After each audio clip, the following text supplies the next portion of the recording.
Hey guys, welcome back. दोस्तों, बिविन fans के लिए बहुत बड़ी खुशखबरी।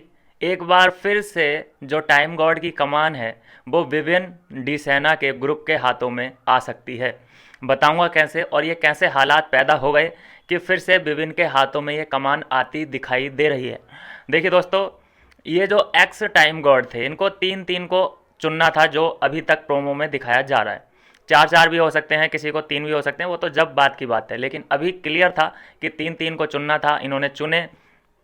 उसके बाद कुछ ऐसा सिनेरियो बैठा है कि एक दावेदारी में बिविन का नाम भी है। मतलब देखो, एक्स को उन लोगों को तो निकालना था, लेकिन कहीं भी बिग बॉस ने ये नहीं बोला था कि जो पहले से बन चुके हैं टाइम गॉड वो दावेदार फिर से नहीं बन सकते। तो फिर से दावेदारी में जो नंबर आ चुका है वो विविन डी सेना का आया है। क्योंकि संचालक संचालक क्योंकि अविनाश थे, तो उस चीज़ का भी कुछ ना कुछ विविन को फ़ायदा हुआ होगा, जिसकी वजह से रजत को और दिग्विजय को पछाड़ के वो फिर से टाइम गॉड की रेस में दावेदारी उन्होंने पेश कर दी है।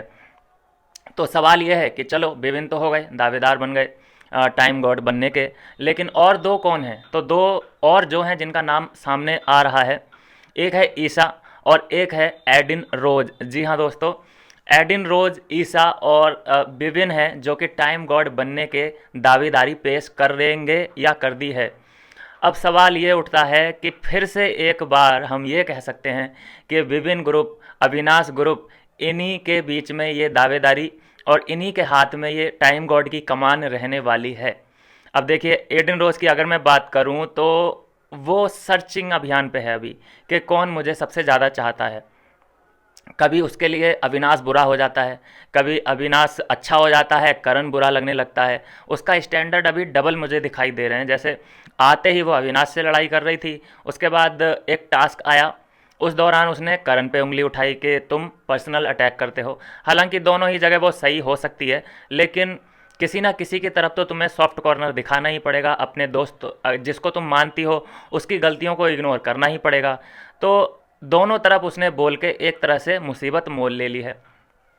तो अभी उसका देखना होगा लास्ट चांस क्या होता है कि वो अविनाश ग्रुप को अपना मानती है, या फिर वो ये कहेगी कि मैं न्यूट्रल हूँ, टाइम गॉड बनने के बाद कोई मेरे पास ना आने की कोशिश करे। या फिर ये हो सकता है कि वो करण ग्रुप से इम्प्रेस हो जाए, शिल्पा उल्पा के झांसे में आ जाए, तो इधर उसका पलड़ा। तो ये चीज़ें हैं जो कुल मिला के नज़र आ रही हैं। तो क्या सच में एडिन रोज टाइम गॉड बन सकती है? अगर ये बनती है तब तो 50-50 मामला है। ऐसा तो नहीं हो सकता कि अविनाश या फिर विविन के साथ अनफेयर करेगी।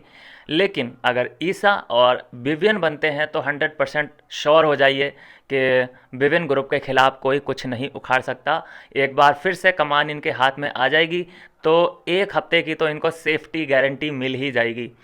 कई फ़ायदे होते हैं टाइम गॉड बनने के, हम सब जानते हैं। एक जो सबसे बड़ा फ़ायदा होगा कि अविनाश को नॉमिनेशन से बाहर निकाल लिया जाएगा।